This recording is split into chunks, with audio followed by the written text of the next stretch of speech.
আসসালামু আলাইকুম। প্রিয় নবম ও দশম শ্রেণীর বিজ্ঞান ক্লাসের ছাত্রছাত্রীরা, আশা করি তোমরা সবাই ভালো আছো।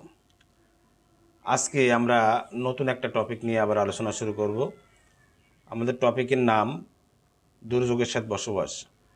আমাদের বিজ্ঞান বইয়ের নবম অধ্যায়ের যে থিমটা দেওয়া আছে, যে অধ্যায়টা দেওয়া আছে, সেটার নাম দুর্যোগের সাথে বসবাস। আজকে আমরা এই থিম নিয়ে আলোচনা শুরু করব। বন্যা, ঘূর্ণিঝড়, খরা ইত্যাদি নানা রকম প্রাকৃতিক দুর্যোগ বাংলাদেশে লেগেই আছে। এসব দুর্যোগে জানমালের অপরিণীয় ক্ষয়ক্ষতি আমাদের অর্থনৈতিক সমৃদ্ধির জন্য সবচেয়ে বড় অন্তরায়। পরিবেশের ওপর মানুষের নানা রকম হস্তক্ষেপের ফলে এসব প্রাকৃতিক দুর্যোগ সাম্প্রতিককালে মারাত্মক আকার ধারণ করেছে। তাহলে আমরা কি বলতে পারি যে বন্যা, ঘূর্ণিঝড়, খরা ইত্যাদি নানা রকম প্রাকৃতিক দুর্যোগ বাংলাদেশে সবসময় হয়, যার কারণে আমাদের দেশে প্রচুর পরিমাণ ক্ষয়ক্ষতি হয় এবং এই ক্ষয়ক্ষতির প্রভাবটা যে পড়ে কিসের ওপরে? অর্থনীতির ওপরে। এই দুর্যোগের জন্য মানুষ যথেষ্ট পরিমাণ দায়ী। পরিবেশের ওপর আমাদের যথেষ্ট পরিমাণ হস্তক্ষেপের ফলে এসব প্রাকৃতিক দুর্যোগ নিয়মিতই হচ্ছে। আমরা এখন দেখব আমরা এই অধ্যায় শেষে কি কি জানতে পারবো বা কি কি শিখতে পারবো। এই অধ্যায় পাঠ শেষে আমরা জানতে পারবো বাংলাদেশ ও আন্তর্জাতিক প্রেক্ষাপটে জলবায়ুর পরিবর্তনের প্রভাব বিশ্লেষণ করতে পারবো। এরপর আমরা পরিবেশগত সমস্যার সৃষ্টির বিভিন্ন কারণ সম্পর্কে ব্যাখ্যা করতে পারবো। দুর্যোগ সৃষ্টির কারণ, প্রতিরোধ, মোকাবেলার কৌশল এবং তাৎক্ষণিক করণীয় ব্যাখ্যা করতে পারব। সুস্থ জীবনযাপন, মানসম্মত উন্নত পরিবেশের গুরুত্ব বিশ্লেষণ করতে পারব। প্রকৃতি সংরক্ষণশীলতার তাৎপর্য বিশ্লেষণ করতে পারব। প্রকৃতির সংরক্ষণশীলতার বিভিন্ন কৌশল বর্ণনা করতে পারব। নিজ এলাকায় মানসম্মত ও উন্নত পরিবেশ সৃষ্টির সমস্যা ও চ্যালেঞ্জ মোকাবেলায় একটা অনুসন্ধানমূলক কাজ সম্পন্ন করতে পারব। নিজ এলাকায় দুর্যোগ প্রতিরোধে আমাদের করণীয় সম্বন্ধে জানতে পারবো। দুর্যোগ প্রতিরোধ এবং দুর্যোগের করণীয় বিষয়ে সমাজকে সচেতন করার বিষয়ে পোস্টার অঙ্কন করতে পারবো। এছাড়া প্রকৃতির সংরক্ষণশীলতা, প্রয়োজনীয়তা বিষয়ে সামাজিক সচেতনতা সৃষ্টির বিষয়ে পোস্টার অঙ্কন করতে পারবো। সর্বশেষ যেটা আমরা শিখতে পারবো সেটা হচ্ছে পরিবেশ সংরক্ষণে সমাজের সচেতনতা সৃষ্টির উদ্যোগ গ্রহণ। আশা করি তোমরা আমার সাথে থাকবে এবং এই ক্লাসের পাঠ গ্রহণ করার চেষ্টা করবে। আমাদের প্রথম যে আলোচনার টপিক সেটার নাম আছে জলবায়ুর পরিবর্তনের প্রভাব। জলবায়ু পরিবর্তন হলে কি হচ্ছে সেটা বাংলাদেশের প্রেক্ষাপটে কি বা আন্তর্জাতিক প্রেক্ষাপটে কি, সেইটাই আমাদের প্রথম আলোচিত বিষয়। আমরা দেখি এখন আমাদের আলোচনার মধ্যে কি আসছে। আমরা সর্বপ্রথম বাংলাদেশ প্রেক্ষাপট নিয়ে আলোচনা করব। আমরা ইতিমধ্যে আবহাওয়া, জলবায়ু এবং তাদের পরিবর্তনের কারণ সম্পর্কে জেনেছি। এখন এই যে আমরা আবহাওয়ার পরিবর্তন, জলবায়ুর পরিবর্তন বা তাদের পরিবর্তনের কারণ এবং এর যে প্রভাব, এর যে আমাদের উপরে কী প্রভাব পড়ছে সেটা সম্পর্কে জানব। আমাদের দেশে অলরেডি জলবায়ু পরিবর্তনের যে প্রভাব সেটা দৃষ্টিগোচর হয়েছে। আমাদের দেশে বিভিন্ন সমস্যা সৃষ্টি হচ্ছে, যার কারণে আমরা বিভিন্ন সমস্যার সম্মুখীনও হচ্ছি এবং প্রাকৃতিক দুর্যোগ সহ অন্যান্য সমস্যা বেড়ে যাচ্ছে। আমরা দেখি জলবায়ুর পরিবর্তনে বাংলাদেশে কি কি পরিবর্তন হয়েছে সেটা আমরা দেখি। প্রথমত যে পরিবর্তনটা হয়েছে তার নাম ঋতু পরিবর্তন। একটা সময় বাংলাদেশ 6 ঋতুর দেশ ছিল এবং প্রত্যেকটা ঋতু তার নিজস্ব বৈশিষ্ট্য নিয়ে বিদ্যমান ছিল। কিন্তু জলবায়ুর পরিবর্তনের কারণে এই ঋতুচক্রের উল্লেখযোগ্য পরিবর্তন হয়ে গেছে। আষাঢ় শ্রাবণ 2 মাস বর্ষাকাল হলেও দেখা যাচ্ছে আশ্বিন মাসে ভারী বৃষ্টিপাত হচ্ছে। শুধু তাই নয়, তা অসময়ে বন্যার কারণ হিসেবে দেখা দিচ্ছে। অন্যদিকে শীতকাল ধীরে ধীরে সংকুচিত হয়ে যাচ্ছে। এখন শীতকাল কিন্তু পরিপূর্ণ 2 মাস নাই, বা 3 মাস আগে যেটা 2 মাস শীতকাল ছিল এবং তার সাথে আরও কিছু ফাল্গুন মাস, চৈত্র মাসের প্রথম দিকে কিছুটা শীত পড়তে, এখন সেটা দেখা যাচ্ছে না। গ্রীষ্মকালে অনেক বেশি গরম পড়ছে এবং মাঝে মাঝে দেশের কোনো কোনো এলাকায় তাপমাত্রা 45 থেকে 48 ডিগ্রি সেলসিয়াস পর্যন্ত উঠে যাচ্ছে। অন্যদিকে শীতের সময় কখনো কখনো তাপমাত্রা অনেক বেশি কমে যাচ্ছে। অস্বাভাবিক এই গরম আর শীতের কারণে কোথাও কোথাও প্রাণহানি পর্যন্ত ঘটছে। তাহলে আমরা ঋতুর পরিবর্তনে এসে আমরা দেখতে পাচ্ছি যে আমাদের যে 6 ঋতু ছিল সেই 6 ঋতু তাদের যে নিজস্ব বৈশিষ্ট্য নিয়ে বিদ্যমান ছিল, সেই ঋতুচক্র পরিবর্তন হয়ে গেছে। দীর্ঘকাল শীতকাল যেটা ছিল সেটা নাই, এখন সীমিত শীতকাল, এবং গ্রীষ্মকালে প্রচণ্ড তাপদাহ সৃষ্টি হওয়ার সাথে সাথে শীতকালে প্রচণ্ড তাপমাত্রা নিচে নেমে যাচ্ছে, যার কারণে মানুষের প্রাণহানি ঘটছে। এরপরে যেটা আমরা নিয়ে আলোচনা করব জলবায়ুর প্রভাব, সেটা হচ্ছে বন্যা নিয়ে। নদীমাতৃক বাংলাদেশ, আমাদের দেশে পর্যাপ্ত পরিমাণ নদী আছে, যার কারণে বন্যা আমাদের দেশের একটা স্বাভাবিক ব্যাপার এবং অনেকাংশে দরকারি। বন্যার ফলে কি হয়? বন্যার ফলে জমিতে নতুন পলি পড়ে, যা জমির উর্বরতা বাড়ায়। আর এই উর্বরতা বাড়লে কি হয়? ফসল উৎপাদন ভালো হয়। কিন্তু ইদানিংকালে দেখা যাচ্ছে জলবায়ুজনিত পরিবর্তনের ফলে ঘন ঘন এবং অসময়ে প্রলয়ঙ্কারী বন্যা লক্ষ্য করা যাচ্ছে। আগের দিনে এ ধরনের বন্যা যে হয়নি তা নয়, তবে এত ঘন ঘন হয়নি। আমাদের দেশে 1988 সালে, 1995 সালে, 1998 সালে, 2005 সালে যেসব প্রলয়ঙ্কারী বন্যা হয়েছে তাতে জানমালের অপূরণীয় ক্ষতি হয়েছে। এজন্য দেশের কি হয়েছে? জানমালের ক্ষতি হয়েছে, অর্থনীতির উপর চাপ পড়েছে। যেসব অঞ্চলে বাংলাদেশে বন্যা হয় না, কোনো সময় বন্যা হওয়ার কোনো কারণও নাই, সেখানেও এখন বন্যা দেখা যাচ্ছে। বাংলাদেশের বন্যাপ্রবণ অঞ্চল কোনগুলো না, যেমন যশোর, ঢাকা, এই অঞ্চলগুলো একটু উঁচু, যার কারণে এই অঞ্চলগুলো সচরাচর বন্যা হতো না, কিন্তু ইদানিং দেখা যাচ্ছে এই অঞ্চলেও বন্যা হচ্ছে। এরপরে যে বিষয়টা নিয়ে আমরা আলোচনা করবো সেটা হচ্ছে নদী ভাঙন। নদীমাতৃক বাংলাদেশে নদী ভাঙন একটা স্বাভাবিক বিষয়, কিন্তু ইদানিং তা যেন অনেকভাবে বেড়ে গেছে। এতে কী হচ্ছে? একদিকে যেমন বিপুল জনগোষ্ঠী ঘরবাড়ি হারিয়ে গৃহহীন হয়ে পড়ছে, অন্যদিকে আবাদি জমিও নদীগর্ভে হারিয়ে যাচ্ছে। যার কারণে আমাদের বিশাল জনসংখ্যার এই যে দেশ, এর জন্য একটা মারাত্মক সমস্যার সৃষ্টি হচ্ছে। নদী ভাঙনের ফলে গৃহহারা লোকজন যাযাবরের মতো শহর বা অঞ্চলে বস্তিতে অমানবিক জীবনযাপন করছে। একটা গবেষণা, একটা সমীক্ষায় দেখা গেছে বিগত 3 দশকে প্রায় 1,80,000 হেক্টর জমি শুধু পদ্মা, যমুনা ও মেঘনা এই 3 নদীগর্ভে হারিয়ে গেছে। এরপরে আমরা যে বিষয়টা নিয়ে আলোচনা করব সেটা হচ্ছে খরা। কৃষিপ্রধান দেশ হয় খরা বাংলাদেশের জন্য একটি গুরুত্বপূর্ণ সমস্যা। জলবায়ুজনিত পরিবর্তনের অন্যতম কারণ হলো বৈশ্বিক উষ্ণতা। এর ফলে পৃথিবীর তাপমাত্রা বেড়ে যাচ্ছে, যা বৃষ্টিপাতের উপর প্রচণ্ড প্রভাব ফেলছে। কোনো কোনো অঞ্চলে বৃষ্টিপাত একেবারে কমে গিয়ে খরা সৃষ্টি করছে। জলবায়ুজনিত সৃষ্ট খরায় বাংলাদেশের ফসল উৎপাদন মারাত্মকভাবে ব্যাহত হতে পারে। যেহেতু আমাদের দেশে বিভিন্ন ধরনের ফসল, তার জন্য পানি প্রয়োজন, কিন্তু যখনই খরা হবে তখন পানি থাকবে না, যার কারণে আমাদের দেশে যে খাদ্যশস্য উৎপাদন হয় তারপরে ব্যাপক একটা প্রভাব পড়ে, যার কারণে আমাদের অর্থনীতির পরেও চাপ পড়ছে। এরপরে যে সমস্যাটা নিয়ে আমরা আলোচনা করবো সেটা হচ্ছে পানির লবণাক্ততা। জলবায়ুজনিত পরিবর্তনের ফলে সমুদ্রের পানির উচ্চতা বেড়ে গিয়ে বাংলাদেশের প্রায় 1/3 ভূখণ্ড পানির নিচে তলিয়ে যেতে পারে। সেক্ষেত্রে কী হবে?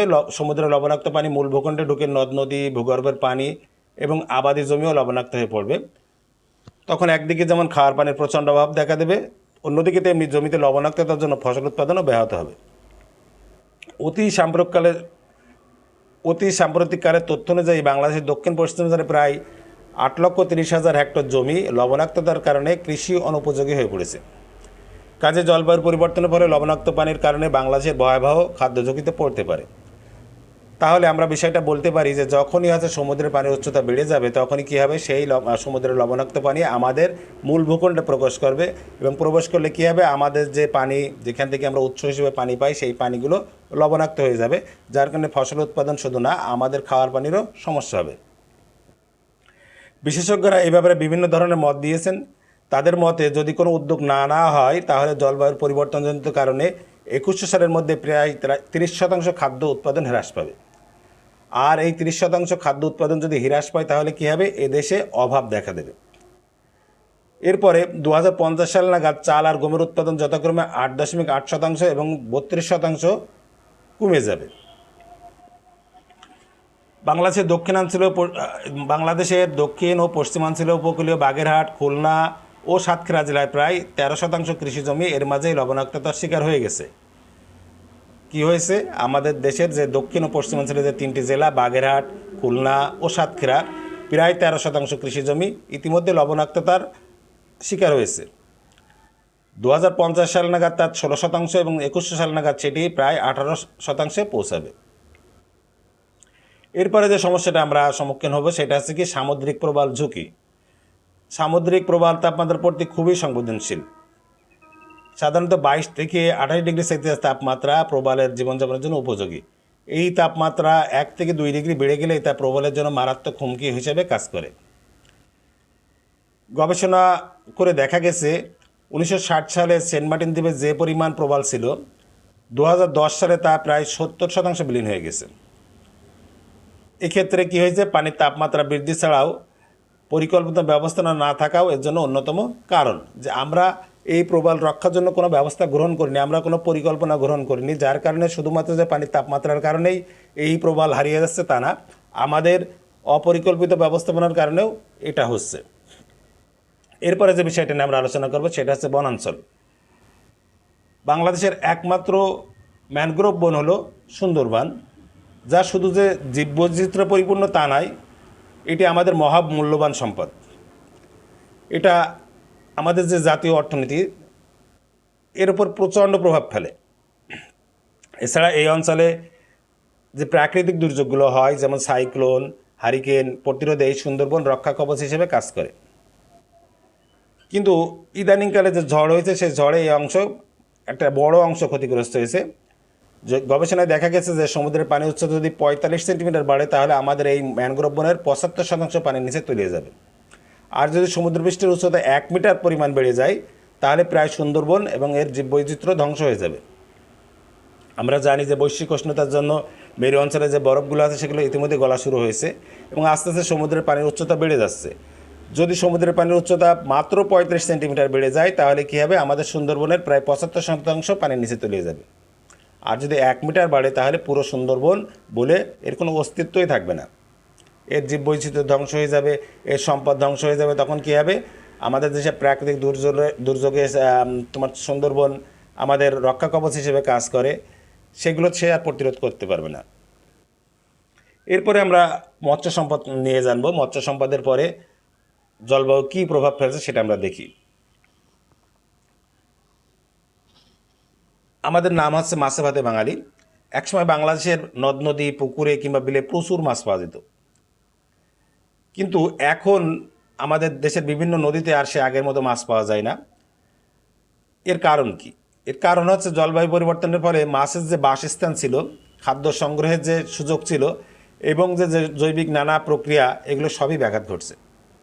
এমনকি মাঝে মাঝে আমরা দেখি নদীতে বা পুকুরে মাছ মরে ভেসে উঠছে।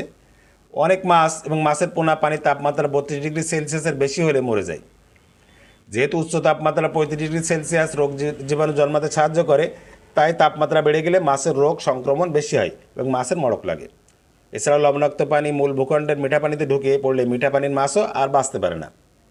তাহলে আমরা দেখছি যখনই আমাদের পানির তাপমাত্রা বেড়ে যাচ্ছে তখনই কী হচ্ছে, পানির তাপমাত্রা বেড়ে গেলে মাছের ভিতরে বিভিন্ন ধরনের রোগ এসে যাচ্ছে। এই রোগগুলো প্রতিরোধ করার জন্য অবশ্যই তাপমাত্রা যাতে নিয়ন্ত্রণে থাকে সে ব্যবস্থা করতে হবে। এরপরে আমরা যে বিষয়টা নিয়ে আলোচনা করব সেটা হচ্ছে স্বাস্থ্য ঝুঁকি। জলবায়ুজনিত পরিবর্তনের ফলে ঘন ঘন প্রলয়ঙ্কারী বন্যায় মারাত্মক পানি দূষণ হয় এবং পানিবাহিত নানা ধরনের রোগ, বিশেষ করে কলেরা ও ডায়রিয়া প্রাদুর্ভাব ঘটে। অসময়ে বন্যা করার কারণে ফসলের ক্ষতি হয়, খাদ্য উৎপাদন ব্যাহত হয়, যা খাদ্য ঘাটতি সৃষ্টি করে। পানির মতো বায়ুমণ্ডলীয় তাপমাত্রা বাড়লে রোগ জীবাণু বেশি জন্মাবে এবং নানা রকম রোগ সংক্রমণ বেড়ে যাবে। আগে আমরা বাংলাদেশে কখনো অ্যানথ্রাক্স রোগের কথা শুনিনি, কিন্তু গত 3-4 বছর যাবৎ বর্ষার মৌসুমে বাংলাদেশে বিশেষ করে সিরাজগঞ্জ জেলায় এ রোগের প্রাদুর্ভাব লক্ষ্য করা যাচ্ছে। আমরা কি কখনো শুনেছি অ্যানথ্রাক্স রোগ? আসলে কিন্তু শুনিনি। এখন কি হচ্ছে, বাংলাদেশের সিরাজগঞ্জ জেলায় প্রচুর পরিমাণে অ্যানথ্রাক্স রোগের প্রাদুর্ভাব দেখা যায়। অ্যানথ্রাক্স কাদের হয়? অ্যানথ্রাক্স মূলত গবাদি পশু আক্রান্ত হয় তা না, এর সাথে সাথে মানুষও আক্রান্ত হয়। সিরাজগঞ্জ এলাকার পশু চিকিৎসক ও খামারিদের সাথে কথা বলে জানা গেছে, অ্যানথ্রাক্স রোগের আক্রান্ত হলে মানুষ উপযুক্ত চিকিৎসা ভালো হয়ে গেলেও গবাদি পশুর জন্য মৃত্যু অবধারিত। তার মানে কি, অ্যানথ্রাক্স যদি মানুষের হয় সেই ক্ষেত্রে চিকিৎসা নিলে মানুষ সুস্থ হবে, কিন্তু যদি কোনো গবাদি পশুর হয় সেই ক্ষেত্রে সেই গবাদি পশু অবশ্যই মারা যাবে। এছাড়া এই যে জলবায়ুজনিত পরিবর্তন হচ্ছে, এর ফলে আর অ্যানথ্রাক্সের মতো আরও অনেক প্রাণঘাতী রোগ জীবাণু সৃষ্টি হতে পারে বা ইতিমধ্যে সৃষ্টি হচ্ছে। আমরা ইদানিং যদি বলি করোনার কথা, করোনা কিন্তু আমরা দেখতে পাচ্ছি যে জলবায়ুজনিত পরিবর্তন বা অন্য কোনো কারণে হয়তো সৃষ্টি হয়েছে, যা সারা বিশ্বে মহামারী আকার ধারণ করেছে এবং আজকে 2 বছর সারা বিশ্ব অচল হয়ে গেছে একরকম। এখন আমরা জীববৈচিত্র্য নিয়ে আলোচনা করব। জীববৈচিত্র্য কেন দরকার? আমাদের পরিবেশের ভারসাম্য রক্ষার জন্য জীববৈচিত্র্য অত্যন্ত প্রয়োজন। সঠিক উদ্যোগ না নেওয়া হলে কী হবে? সঠিক উদ্যোগ না নেওয়া হলে জলবায়ুজনিত পরিবর্তনের ফলে বাংলাদেশের 30% জীববৈচিত্র্য ধ্বংস হয়ে যাবে, যার প্রভাব বা আমরা ইতিমধ্যে দেখতে পাচ্ছি। আমরা এর আগে যেসব পশু পাখি আমাদের আশেপাশে দেখতাম তার অনেকগুলো আমরা এখন দেখি না।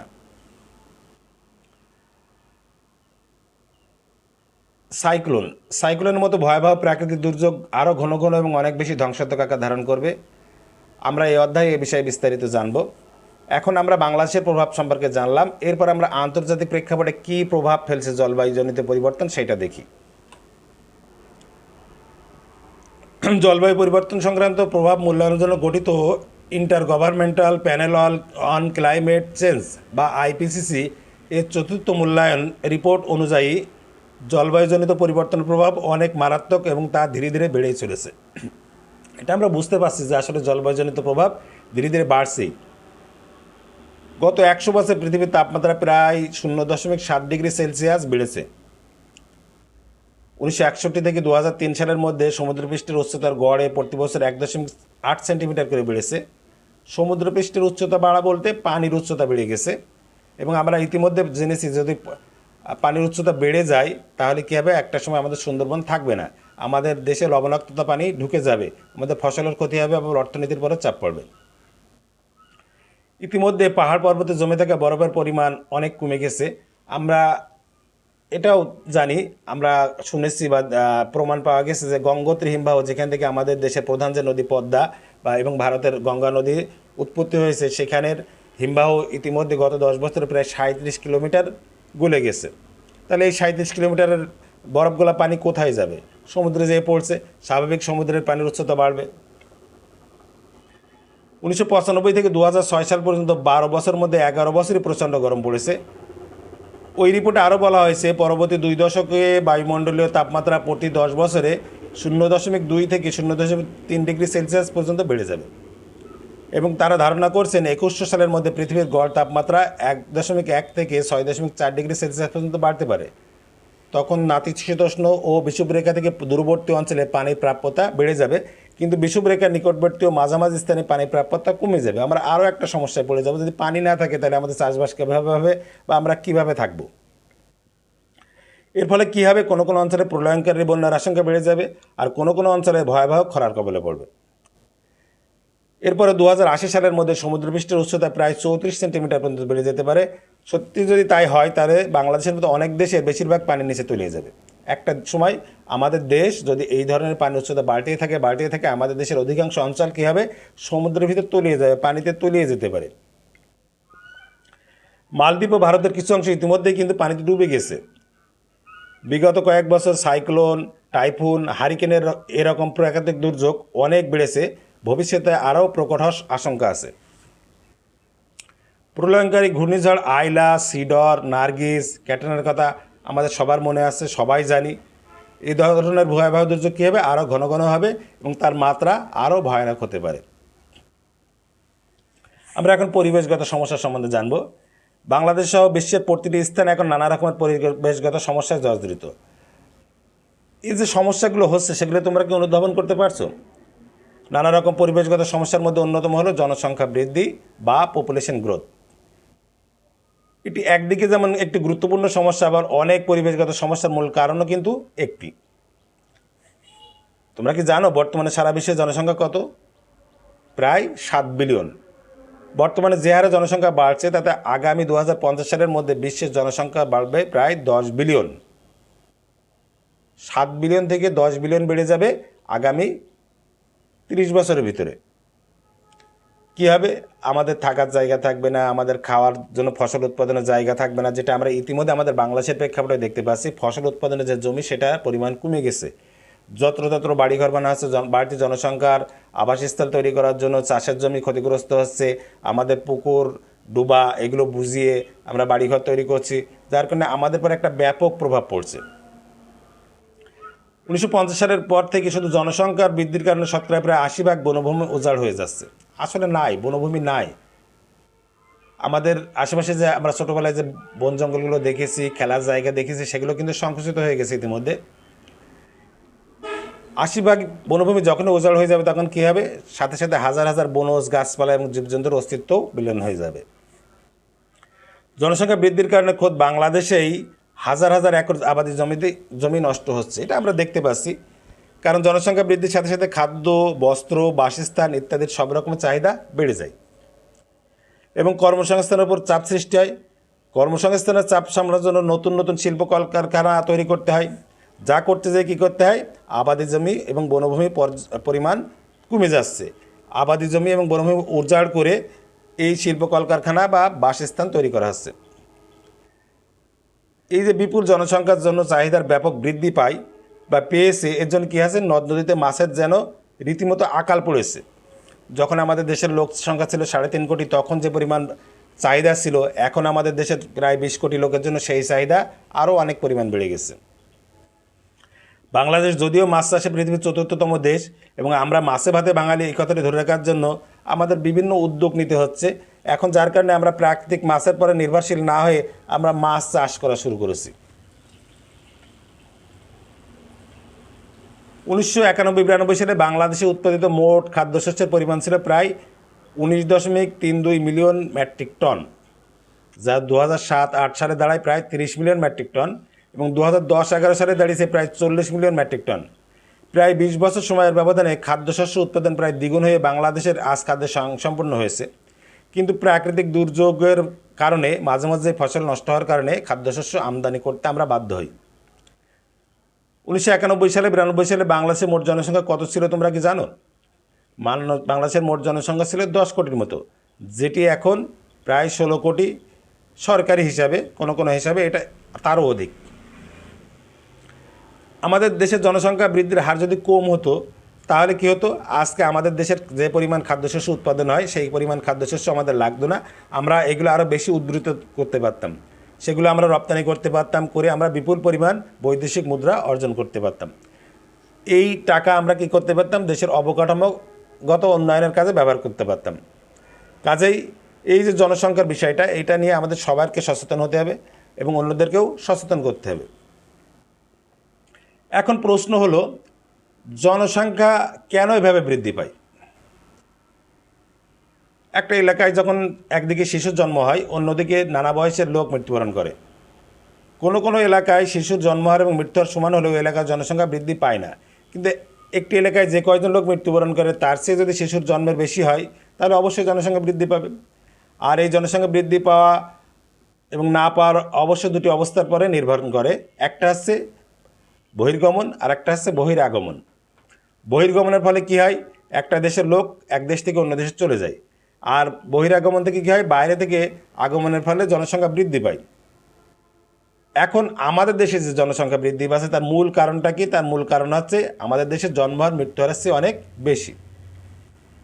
আমাদের দেশে যতগুলো লোক মারা যাচ্ছে তার চেয়ে শিশু সংখ্যা বৃদ্ধি পাচ্ছে, শিশু জন্ম বৃদ্ধি পাচ্ছে, শিশু জন্ম সংখ্যা বেশি, যার কারণে আমাদের দেশের জনসংখ্যা বৃদ্ধি পাচ্ছে।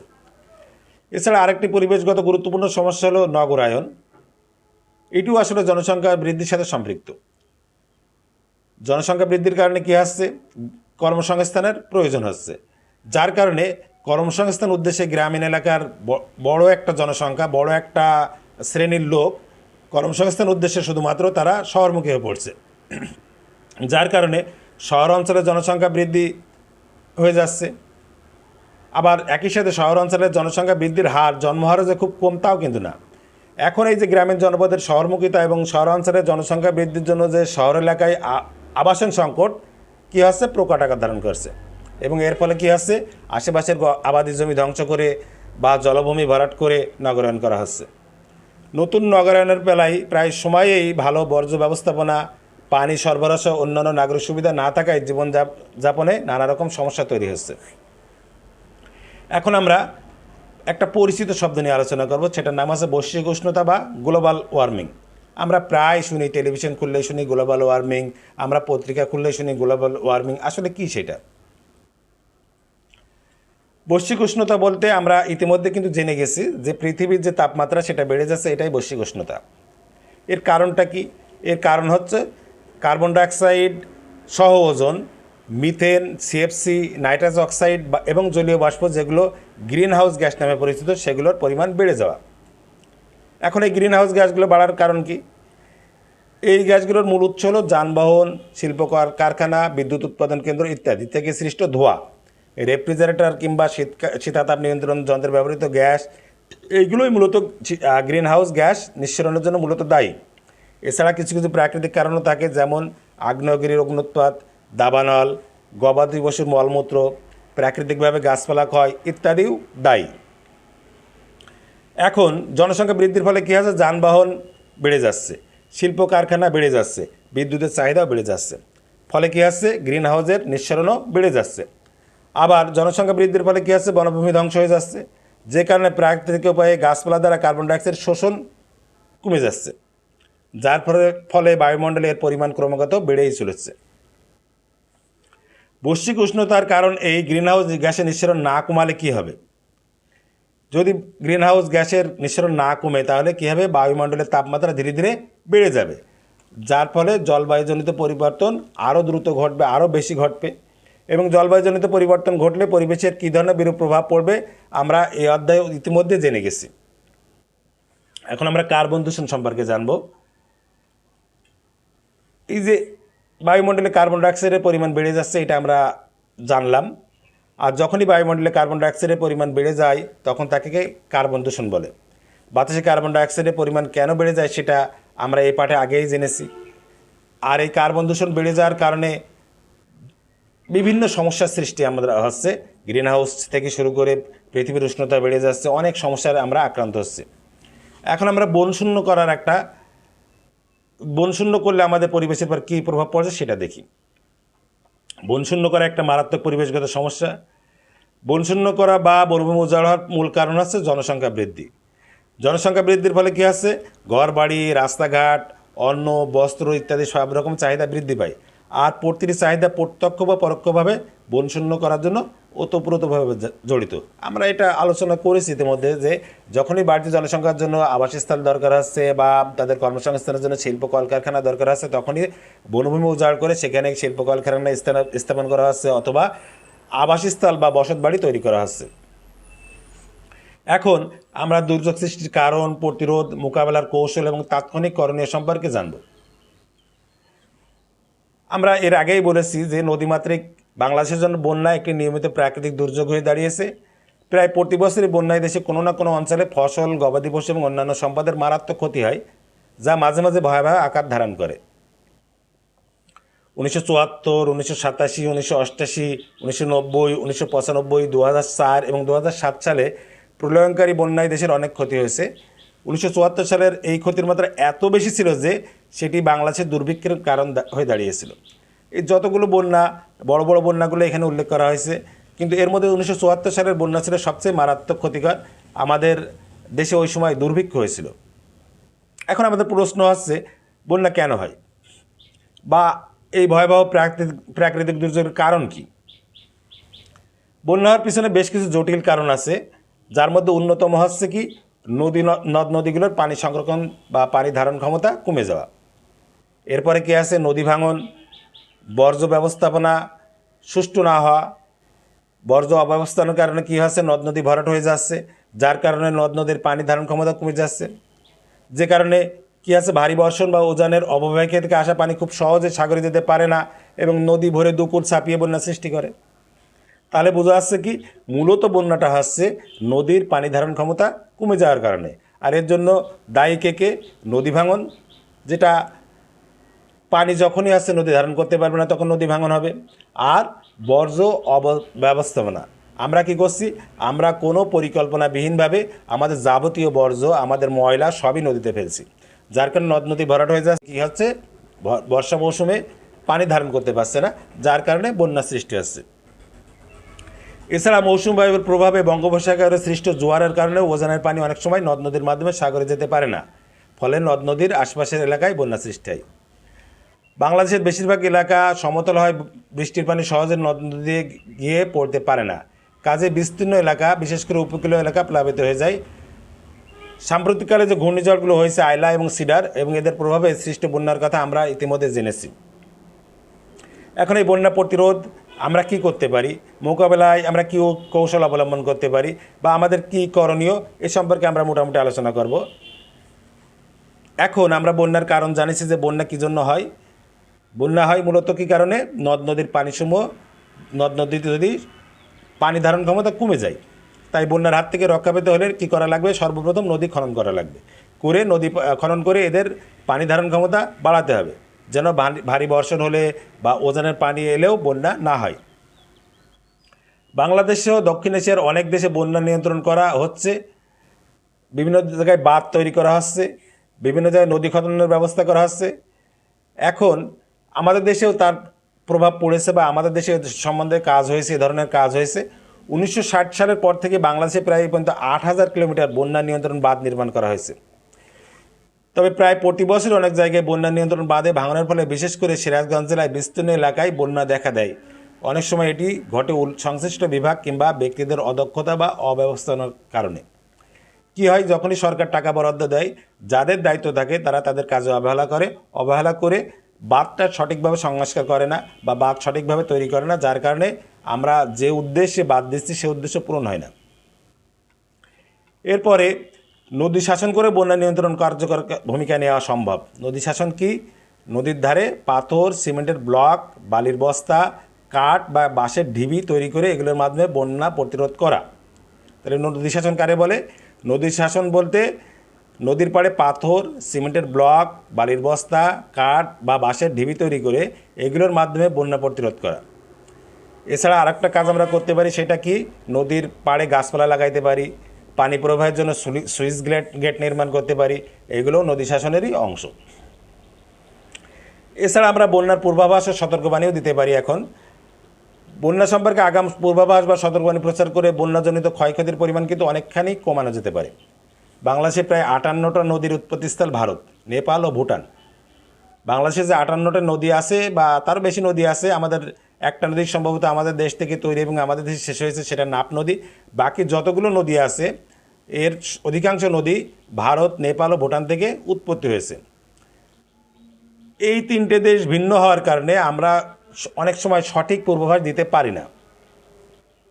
তাহলে আমাদের এখন কি করতে হবে? আমাদের ওই যে পার্শ্ববর্তী দেশ, যে দেশগুলোর সাথে আমাদের নদী সম্পর্ক আছে, তাদের সাথে আমাদের সুসম্পর্ক তৈরি করতে হবে, তাদের সাথে আমাদের আঞ্চলিক সহযোগিতার সম্পর্ক গড়ে তুলতে হবে।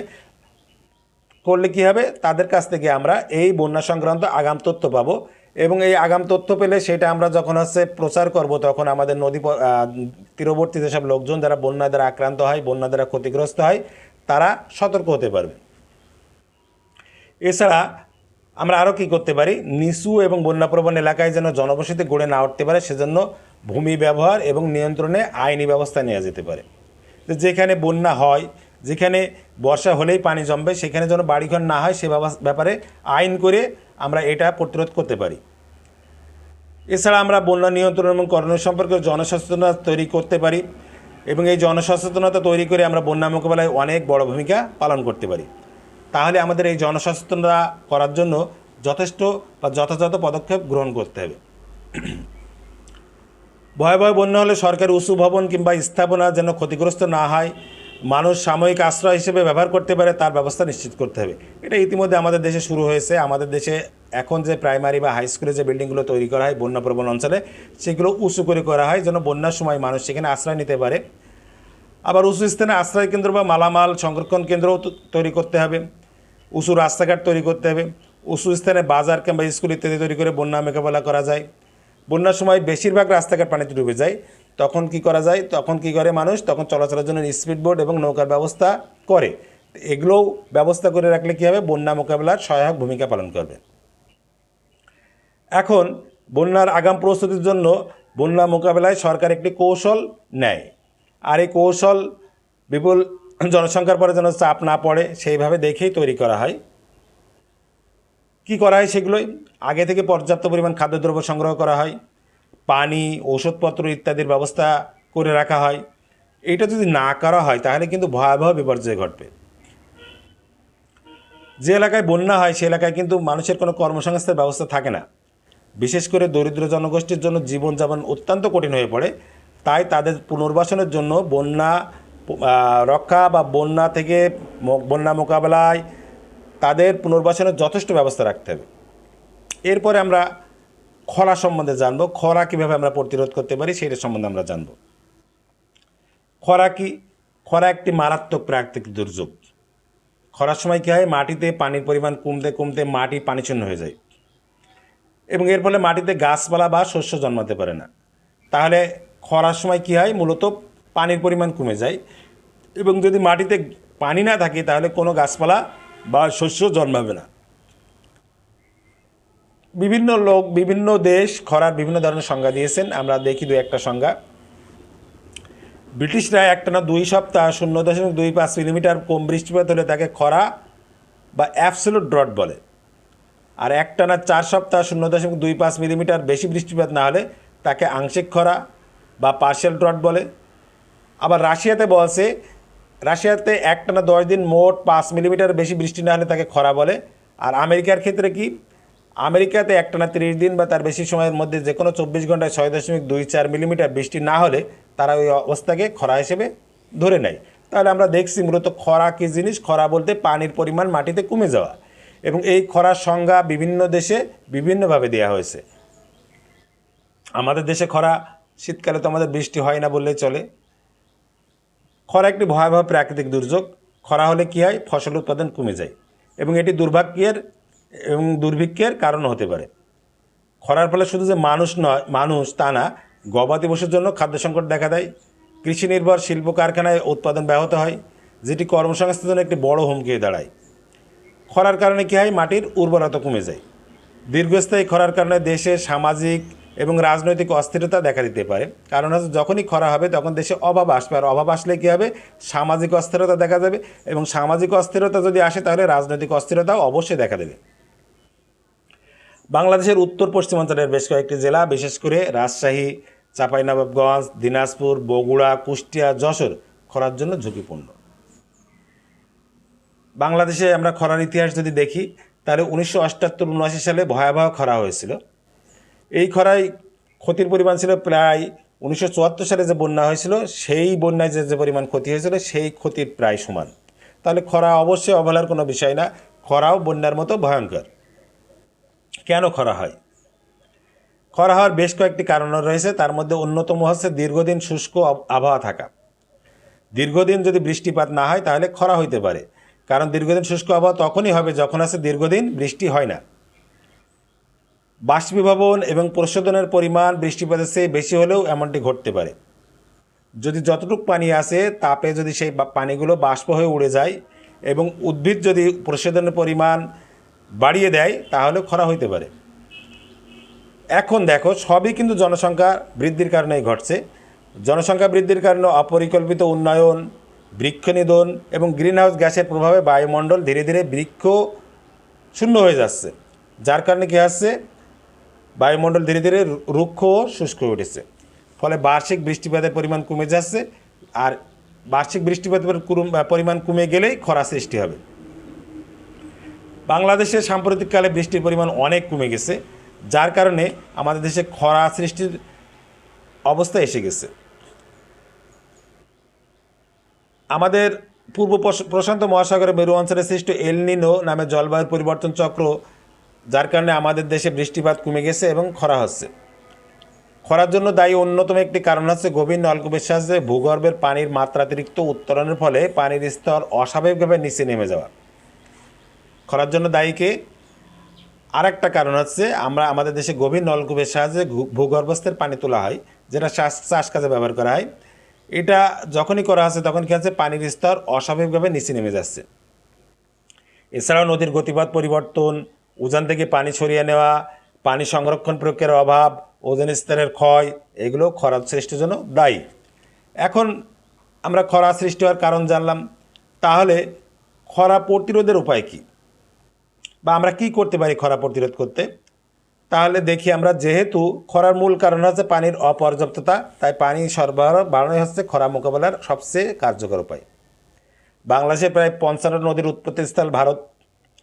শুষ্ক মৌসুমে ভারতের ওই সকল নদ নদীর পানির গতিপথ পরিবর্তন এবং পানি প্রত্যাহার বাংলাদেশের খরার অন্যতম কারণ। আমাদের প্রতিবেশী দেশ ভারত, যদিও তারা আমাদের খুবই বন্ধু রাষ্ট্র, কিন্তু তারা কী করেছে, আমাদের দেশে যে 55টা নদী তাদের দেশ থেকে প্রবেশ করেছে, তারা এই নদীর গতিপথ পরিবর্তন করছে এবং পানি সরিয়ে নিচ্ছে, যার কারণে বাংলাদেশের খরা হচ্ছে। এর আগে গঙ্গা নদীর পানিও ভারত একতরফাভাবে ব্যবহার করত। 1996 সালে ভারত এবং বাংলাদেশের মধ্যে পানি বন্টন চুক্তির কারণে বাংলাদেশ এখন শুষ্ক মৌসুমে পানির ন্যায্য হিস্সা পাচ্ছে, যার কারণে এখন আমাদের পদ্মা নদীতে প্রচুর পানি থাকছে। গঙ্গার পানি চুক্তির মতো তিস্তা সহ অন্যান্য নদীর পানি বন্টনের জন্য ভারতের সাথে পানি বন্টন চুক্তি করার চেষ্টা চলছে। এখন এটা নির্ভর করে তাদের দেশের রাজনৈতিক পরিস্থিতির পরে। তারা যদি তিস্তা চুক্তি আমাদের সাথে করে তাহলে কী হবে, আমাদের উত্তরাঞ্চলে পানির প্রবাহ ঠিক থাকবে এবং তারা একতরফাভাবে ওজান থেকে পানি সরিয়ে নিতে পারবে না, যার কারণে আমাদের দেশে খরা প্রভাব মুক্ত হবে। কিছু ফসল আছে যেগুলো মাটিতে পানি কম থাকলে জন্মাতে পারে, যেমন গম, পেঁয়াজ, কাউন ইত্যাদি। খরাপীড়িত এলাকায় মানুষকে এই জাতীয় ফসল চাষ করার জন্য উৎসাহিত করতে হবে। সেই সাথে সাথে যে সমস্ত ফসল উৎপাদন অনেক বেশি পানি প্রয়োজন হয়, যেমন এরি ধান, সেগুলো চাষে খরাপীড়িত এলাকার মানুষের নিরুৎসাহ করতে হবে। তাহলে কি হবে, যখনই খরা অঞ্চলের মানুষ ইরি ধান চাষ করবে না, তখন তারা গভীর নলকূপ স্থাপন করবে না, এবং গভীর নলকূপ স্থাপন না করলে কী হবে, পানির স্তরের প্রভাব পড়বে না। এছাড়া আমরা খরা মোকাবেলার জন্য কী করতে পারি, আমরা পুকুর, নদ নদী, খাল বিল খনন করে পানি ধরে রাখে তা খরার সময় ব্যবহার করতে পারি। কৃত্রিমভাবে বৃষ্টির সৃষ্টি করে কিছু কিছু দেশ খরা মোকাবেলা করার চেষ্টা করছে, কিন্তু সেটা এখন খুব বেশি যে কার্যকর হয়েছে তা কিন্তু না। এখন আমরা সাইক্লোন সম্বন্ধে জানি। সাইক্লোন বা ঘূর্ণিঝড়, ইংরেজিতে সাইক্লোন। সাইক্লোন শব্দটি এসেছে গ্রিক শব্দ কাইক্লস থেকে, যার অর্থ কয়েল বা স্নেকস বা সাপের কুণ্ডলী। সাইক্লোনের স্যাটেলাইট ছবি দেখে দেখা যায় প্রচণ্ড গতিবেগ সম্পন্ন বাতাস কুণ্ডলীর আকারে ঘুরপাক খাচ্ছে। অর্থাৎ নিম্নচাপের কারণে যখন বাতাস প্রচণ্ড গতিবেগে ঘুরতে থাকে তখন সেটিকে সাইক্লোন বা ঘূর্ণিঝড় বলে। আমরা আবারও বলি, নিম্নচাপের কারণে যখন বাতাস প্রচণ্ড গতিবেগে ঘুরতে থাকে তখন সেটাকে সাইক্লোন বা ঘূর্ণিঝড় বলে। দক্ষিণ এশিয়াতে আমরা যেটাকে সাইক্লোন বলি, আমেরিকাতে আবার সেটাকে হারিকেন বলে, এবং দূরপ্রাচ্যের দেশগুলোতে কী বলে, টাইফুন বলে। তাহলে একই জিনিসের ভিন্ন ভিন্ন অঞ্চলে ভিন্ন ভিন্ন নাম। বাংলাদেশের উত্তরে হিমালয় পর্বত, দক্ষিণে বঙ্গোপসাগর এবং মাঝখানে ফানেল আকৃতির উপকূলীয় এলাকা বিদ্যমান। ভৌগোলিক অবস্থার কারণেই কিন্তু বাংলাদেশ সাইক্লোনের জন্য খুবই ঝুঁকিপূর্ণ। 1960 সাল থেকে 2012 সাল পর্যন্ত প্রায় 50 বার বাংলাদেশে সাইক্লোন আঘাত এনেছে, যার মধ্যে 1960, 1961, 1963, 1965, 1970, 1985, 1991, 2007 এবং 2009 সালের সাইক্লোন ছিল প্রলয়ঙ্করী। তবে 1970 সালের যে সাইক্লোনটি হয়েছিল সেই সাইক্লোনটি ছিল সর্বকালের সবচেয়ে প্রলয়ঙ্করী সাইক্লোন। এবং এই সাইক্লোন শুধু আমাদের দেশে যে প্রলয়ঙ্করী ছিল না, পৃথিবীর ইতিহাসেও এই 1970 সালের সাইক্লোনটি প্রলয়ঙ্করী হিসেবেই চিহ্নিত বা ইতিহাসে স্থান পেয়েছে। এত মারাত্মক ছিল এই ঝড় যে এই ঝড়ে এই সাইক্লোনে প্রায় 5 লক্ষ লোক মারা গিয়েছিল। এছাড়াও 1991 সালে আমাদের দেশে যে ঘূর্ণিঝড় হয়েছিল সেখানে প্রায় 1,40,000 লোক মারা গেছিল। 2007 ও 2009 সালে সাইক্লোন সিডর ও আইলাতে যথাক্রমে 10,000 ও 7,000 লোকের প্রাণহানি ঘটেছে। এছাড়া সাইক্লোন লক্ষ লক্ষ মানুষ গৃহহীন হয়ে পড়েছিল। এই দুটি সাইক্লোনের আর্থিক ক্ষতির পরিমাণ ছিল প্রায় 1.7 বিলিয়ন ও 600 মিলিয়ন মার্কিন ডলার। সাইক্লোন সৃষ্টির কারণ কি? যেহেতু সাইক্লোন সৃষ্টি হয় গভীর সমুদ্রে, তাই এ সম্পর্কে বিস্তারিত জানা সহজবোধ্য নয় বা সহজসাধ্যও নয়। তবে যে দুটি কারণে মূলত সাইক্লোন সৃষ্টিতে গুরুত্বপূর্ণ ভূমিকা পালন করে তা হলো নিম্নচাপ আর উচ্চ তাপমাত্রা।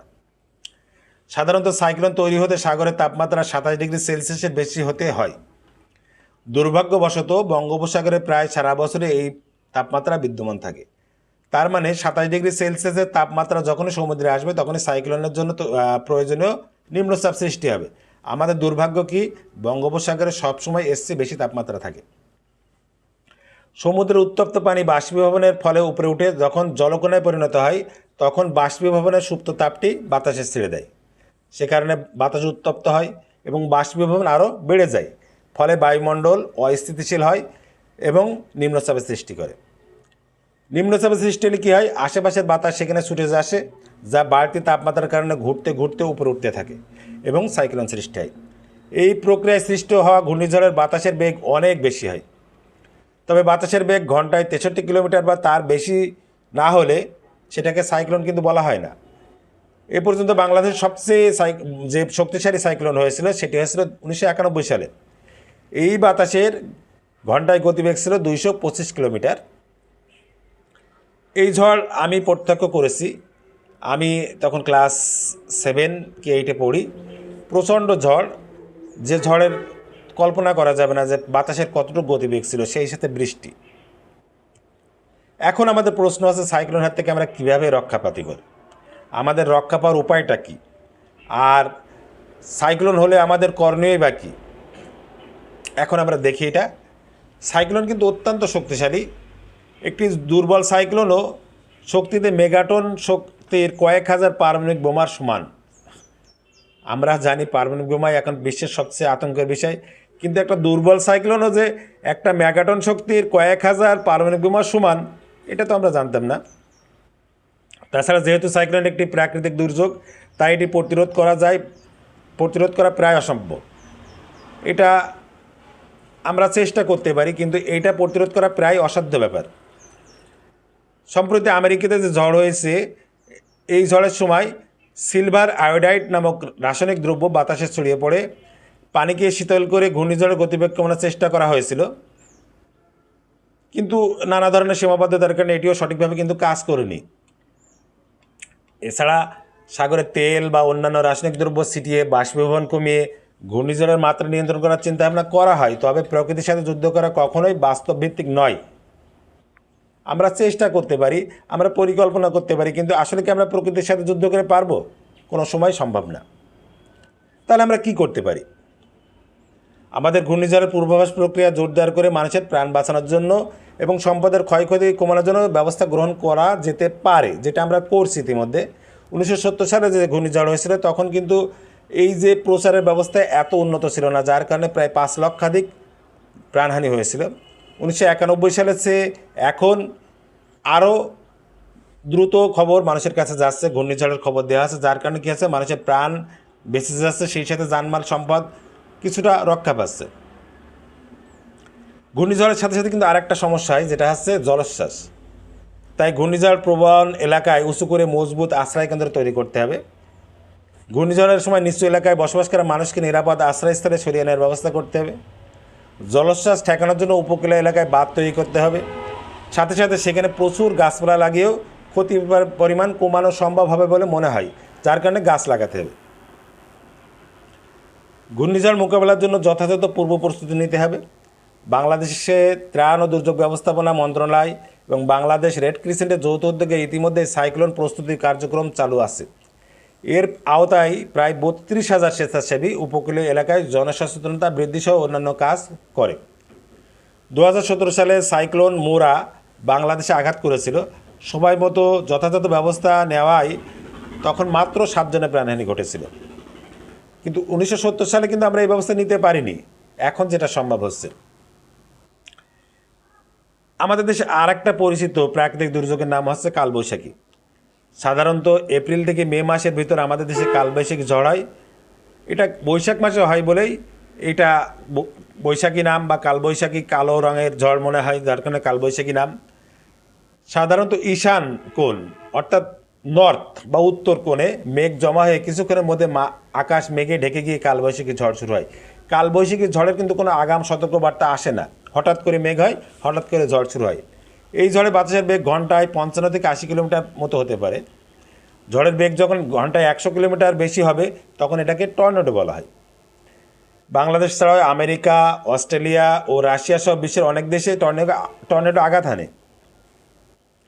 টর্নেডো এত ভয়ঙ্কর কেন?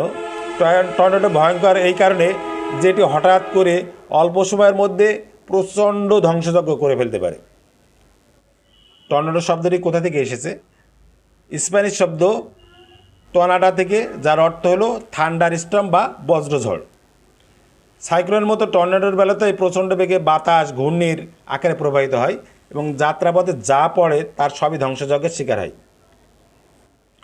টর্নেডোর বিস্তার মাত্র কয়েক মিটার এবং দৈর্ঘ্য 5 থেকে 30 কিলোমিটার হতে পারে। এটা যে ব্যাপক এলাকা নিয়ে হয় তা কিন্তু না, এটা মাত্র কয়েক মিটার বিস্তার থাকে এবং এর দৈর্ঘ্য হতে পারে কত, 5 থেকে 30 কিলোমিটার। এখন সাইক্লোন আর টর্নেডোর মধ্যে অবশ্যই তার কিছু পার্থক্য আছে। সাইক্লোনের সাথে টর্নেডোর মূল যে পার্থক্য সেটা হলো কি, সাইক্লোন সৃষ্টি হয় সাগরে এবং এটি উপকূলীয় এলাকায় আঘাত হানে। আর টর্নেডো কী হয়, যে কোনো স্থানে সৃষ্টি হতে পারে এবং যে কোনো স্থানে আঘাত হানতে পারে। সাইক্লোনের মতো টর্নেডোর জন্য লঘু বা নিম্নচাপ সৃষ্টি হতে হয়। এর ফলে উষ্ণ বাতাস উপরে উঠে যায় এবং ওই শূন্য জায়গা পূরণের জন্য শীতল বাতাস ছুটে এসে টর্নেডোর সৃষ্টি হয়। তাহলে কারণ কিন্তু আমরা একই রকম দেখছি, সাইক্লোন আর টর্নেডো সৃষ্টির কারণ কিন্তু একই রকম। বাংলাদেশে একটি প্রলয়ঙ্করী টর্নেডো আঘাত এনেছিল 1989 সালে মানিকগঞ্জের সাটুরিয়াতে। ওই আঘাতের ফলে কী হয়েছিল, টর্নেডোর গতিপথের মধ্যে যা কিছু ছিল সবই ধ্বংস হয়ে গেছিল। 1975 সাল থেকে আমাদের দেশে এ পর্যন্ত প্রায় শতাধিক টর্নেডো আঘাত এনেছে। এছাড়া স্মরণকালে যে যতগুলো ভয়াবহ টর্নেডোর কথা আমরা বলতে পারি তার মধ্যে আছে 1969 সালে এপ্রিল মাসে ঢাকা জেলার ডেমরা থানায় ওই টর্নেডোতে বাতাসের গতিবেগ ছিল ঘন্টায় প্রায় 644 কিলোমিটার। 644 কিলোমিটার গতিবেগে যদি বাতাস হয় তাহলে তো বিল্ডিং উড়ে যাবে। তাহলে স্মরণকালে সর্বোচ্চ যে গতিবেগের টর্নেডো সেটা কোথায় হয়েছিল? ঢাকার ডেমরায়, এবং যার ঘন্টায় গতিবেগ ছিল প্রায় 644 কিলোমিটার। যেহেতু টর্নেডোর বেলায় পূর্বাভাস কিংবা সতর্কবার্তা আসলে সতর্কবাণী প্রচার করা সম্ভব না, তাই এই ক্ষেত্রে আগাম প্রস্তুতি নেওয়াও সম্ভব নয়। তাই দুর্গত এলাকায় জরুরি ভিত্তিতে দ্রুত ত্রাণ সরবরাহ এবং পুনর্বাসন কাজ করা হচ্ছে একমাত্র সমাধান। যেহেতু টর্নেডোর আসলে সংকেত দিতে পারবে না কখন কোথায় হবে, এটা কেউ জানে না, তাহলে কি করতে হবে? যেখানে টর্নেডো হবে সেখানে দ্রুত যাতে আছে ত্রাণ সরবরাহ করা যায় এবং পুনর্বাসন কাজ করা যায়, সেটাই একমাত্র সমাধান। আর এর জন্য সরকারি এবং বেসরকারি সব সংগঠনের মধ্যে সমন্বয় করে কাজ করা খুবই জরুরি। আর একটা জিনিস আমরা এখন জানবো, সেটা হচ্ছে সুনামি। সুনামি শব্দ মূলত জাপানি শব্দ। এর অর্থ বন্দর বা ঢেউ। সু অর্থ বন্দর আর নামি অর্থ ঢেউ, সুতরাং সুনামি শব্দের অর্থ হলো কি বন্দরের ঢেউ। এটিও একটি প্রাকৃতিক দুর্যোগ।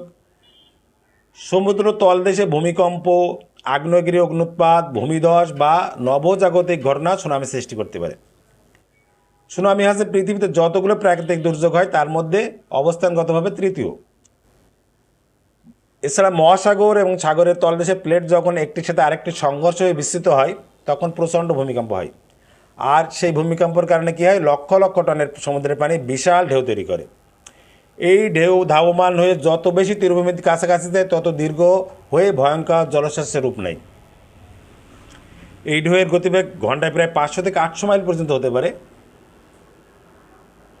খোলা সমুদ্রে এই ঢেউয়ের উচ্চতা খুব বেশি থাকে না, 2 থেকে 3 ফুট পর্যন্ত হতে পারে, কিন্তু যতই ঢেউ তীরের দিকে আসে ততই এর উচ্চতা বাড়তে থাকে।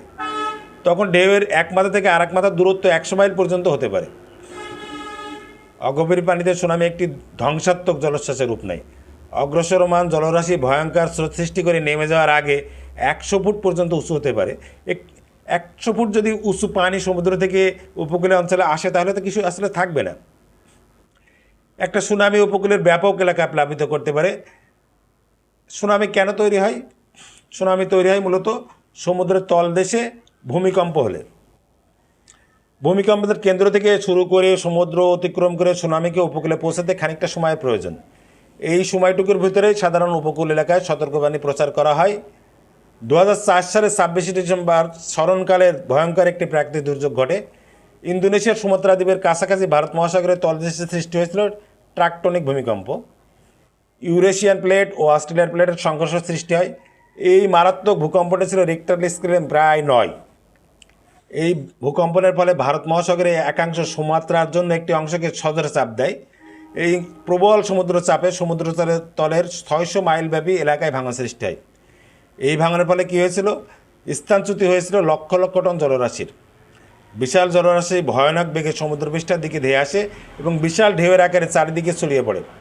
এই ঢেউ মহাপ্লাবনের রূপ নিয়ে Indonesia, Malaysia, Sri Lanka, Bharat, Thailand, মালদ্বীপ এবং প্রভৃতি দক্ষিণ পূর্ব ও দক্ষিণ এশিয়া ছাড়িয়ে কেনিয়া, সোমালিয়া সহ 12টি আফ্রিকান দেশ পর্যন্ত বিস্তৃত হয়। জলোচ্ছ্বাসে প্রায় 3 লক্ষের অধিক মানুষ মারা যায়। শুধুমাত্র সুমাত্রার আশে প্রদেশেই নিহত হয়েছিল প্রায় 1 লাখ মানুষ। এরপরে সবচেয়ে বেশি লোক নিহত হয়েছিল শ্রীলঙ্কায়। শ্রীলঙ্কার দ্বীপে এক প্রান্ত থেকে সমুদ্রের পানি ঢুকে আর এক প্রান্ত দিয়ে বের হয়ে গেছিল। সুনামির জলোচ্ছ্বাসে ভারত মহাসাগরে বহু ছোট ছোট দ্বীপ সমুদ্রগামী বিলীন হয়ে গেছে। এসব দ্বীপে বসবাসকারী বহু আদিবাসী গোষ্ঠী প্রায় নিশ্চিহ্ন হয়ে গেছে। জলোচ্ছ্বাসের তাণ্ডবে সবচেয়ে বেশি নিহত হয়েছে শিশু ও নারী। আর কি হয়েছে? মানসিক ভারসাম্য হারিয়েছে হাজার হাজার মানুষ। ভূতত্ত্ববিদ ও সমুদ্র বিশেষজ্ঞরা বলেছেন এই সুনামির তীব্রতা এতটাই প্রবল ছিল যে পৃথিবী তার অক্ষে ঘুরতে ঘুরতে কিছুটা নড়ে যায়। এছাড়াও ভূকম্পনের ফলে যে বিপুল পরিমাণ শক্তির বিকিরণ হয় সেটি ছিল প্রায় 9,500 পারমাণবিক বোমার সমান ক্ষমতা সম্পন্ন। সমুদ্র তলদেশে ব্যাপক ভাঙনের ফলে এতদিনকার ভারত মহাসাগরের সমুদ্রপথের দিক নির্দেশনার যে মানচিত্রটি ছিল সেটা এলোমেলো হয়ে যায়। বিশেষজ্ঞরা বলেছেন নতুন করে ভারত মহাসাগরে নৌ চলাচলের মানচিত্র তৈরি করতে হবে, নইলে কী হবে, ভবিষ্যতে জাহাজ চলাচল বিঘ্ন ঘটতে পারে। 2004 সালের 26 ডিসেম্বর সুনামিতে বাংলাদেশে কোনো ক্ষতি হয়নি। অগভীর পানিতে যাওয়ার সময় সুনামি তার শক্তি হারায়। বাংলাদেশে বঙ্গোপসাগরের 160 কিলোমিটার পর্যন্ত অগভীর পানি, এবং এই অগভীর পানি বাংলাদেশকে সুনামি কবল থেকে রক্ষা করে থাকে। তবে দক্ষিণ এশিয়ার জন্য অন্য দেশগুলোর চেয়ে সুনামিতে বাংলাদেশের ক্ষতি সামান্য পরিমাণ। শুধুমাত্র কুয়াকাটার সমুদ্র উপকূলে সে সময় মাছ ধরা ট্রলার ডুবে 2 জন জেলে মারা গিয়েছিল। কিন্তু 1762 সালে 2রা এপ্রিল বঙ্গোপসাগরের আরাকান অঞ্চলে একটা মারাত্মক যে ভূমিকম্প হয়েছিল, এবং সেই ভূমিকম্পে যে সুনামি সৃষ্টি হয়েছিল তা কিন্তু বাংলাদেশেও আঘাত এনেছিল। তখন কক্সবাজার এবং পার্শ্ববর্তী দ্বীপসমূহে ব্যাপক ক্ষতি হয়েছিল। এর প্রভাবে ঢাকার বুড়িগঙ্গার পানি হঠাৎ বেড়ে যায়, এবং যে ঢেউ সৃষ্টি হয়েছিল তাতে শত শত নৌকা ডুবে বহু লোক প্রাণ হারিয়েছিল। এখন আমরা অ্যাসিড বৃষ্টি সম্পর্কে জানব। যে বৃষ্টিটা হয় আসলে সেটা আসলে কিছুটা অ্যাসিডিক, তবে যখন বৃষ্টিতে অনেক বেশি পরিমাণে অ্যাসিড বিদ্যমান থাকে তখন তাকে অ্যাসিড বৃষ্টি বলে। তোমরা কি জানো অ্যাসিড বৃষ্টিতে কী কী অ্যাসিড থাকে? অ্যাসিড বৃষ্টিতে থাকে সালফিউরিক অ্যাসিড আর নাইট্রিক অ্যাসিড, আর অল্প পরিমাণে থাকে হাইড্রোক্লোরিক অ্যাসিড। অ্যাসিড বৃষ্টি পরিবেশের মারাত্মক ক্ষতি করে। অ্যাসিড বৃষ্টিতে অ্যাসিডের প্রতি সংবেদনশীল অনেক গাছ মরে যায়। এছাড়া কী হয়, কিছু অতি প্রয়োজনীয় উপাদান যেমন ক্যালসিয়াম, ম্যাগনেসিয়াম অ্যাসিড বৃষ্টিতে দ্রবীভূত হয়ে মাটি থেকে সরে যায়, যা মাটির উর্বরতা কমিয়ে দেয়। আর কী হয়, মাটির উর্বরতা কমে গেলে ফসল উৎপাদনে বিরূপ প্রভাব ফেলে। অ্যাসিড বৃষ্টি হলে সবচেয়ে বেশি ক্ষতিগ্রস্ত হয় পানি সম্পদ এবং জলজ প্রাণীগুলো। আমরা জানি যে পানিতে অ্যাসিড থাকলে পিএইচের মান 7-এর কম হয়। পিএইচের মান 5-এর কম হলে বেশিরভাগ মাছ তাদের ডিম নষ্ট করে ফেলবে বা তাদের ডিম নষ্ট হয়ে যাবে। তখন মাছ উৎপাদন ব্যাহত হয়। মাছের রেণু বা পোনা অ্যাসিডের প্রতি অত্যন্ত সংবেদনশীল। অ্যাসিডের মাত্রা বেশি হলে পুরো জীববৈচিত্র্য নষ্ট হয়ে যেতে পারে। মানুষের শরীরের জন্য অ্যাসিড বৃষ্টি বেশ ক্ষতিকর। অ্যাসিড বৃষ্টি মানবদেহের হৃৎপিণ্ড ও ফুসফুসের সমস্যা, অ্যাজমা ও ব্রঙ্কাইটিসের মতো মারাত্মক রোগের সৃষ্টি করতে পারে। কেন হয় অ্যাসিড বৃষ্টি? অ্যাসিড বৃষ্টির জন্য শুধুমাত্র যে প্রাকৃতিক কারণ দায়ী তাই কিন্তু না, মানুষ সৃষ্ট অনেক কারণ আছে। প্রাকৃতিক কারণগুলোর মধ্যে রয়েছে কি, আগ্নেয়গিরির অগ্নুৎপাত, দাবানল, বজ্রপাত, গাছপালা পচন ইত্যাদি। এগুলো হলে কি হয়, এই প্রক্রিয়ার মাধ্যমে আগ্নেয়গিরির অগ্নুৎপাত বা দাবানল বা বজ্রপাত বা গাছপালার পচনের মাধ্যমে কি হয়, নাইট্রোজেন অক্সাইড এবং সালফার ডাইঅক্সাইড গ্যাস বের হয়, যা বাতাসের অক্সিজেন আর বৃষ্টির পানির সাথে বিক্রিয়া করে যথাক্রমে নাইট্রিক অ্যাসিড এবং সালফিউরিক অ্যাসিড তৈরি করে।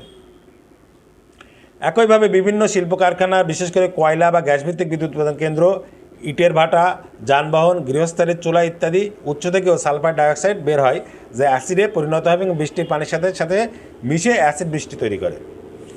এখন দেখা যাক অ্যাসিড বৃষ্টি হলে আমাদের কী কী করণীয় আছে।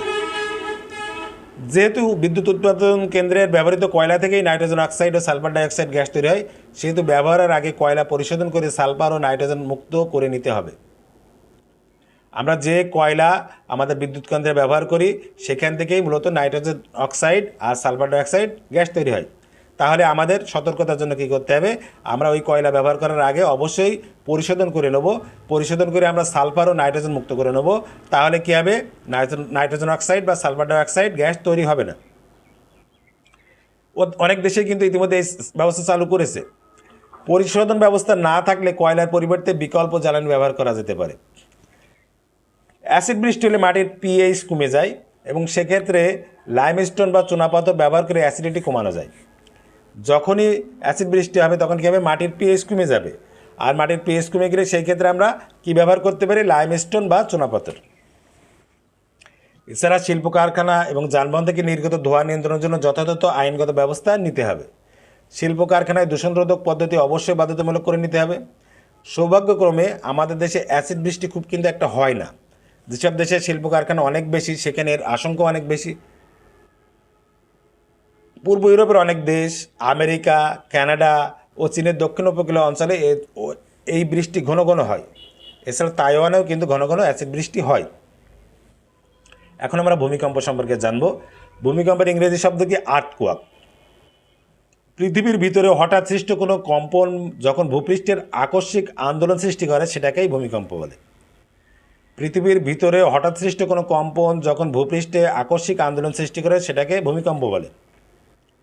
ভূমিকম্প কয়েক সেকেন্ড থেকে কয়েক মিনিট পর্যন্ত স্থায়ী হতে পারে এবং পর্যায়ক্রমে একাধিকবার ঘটতে পারে, একটার পর একটা ঘটতে পারে, একটার পর একটা ঘটতে পারে।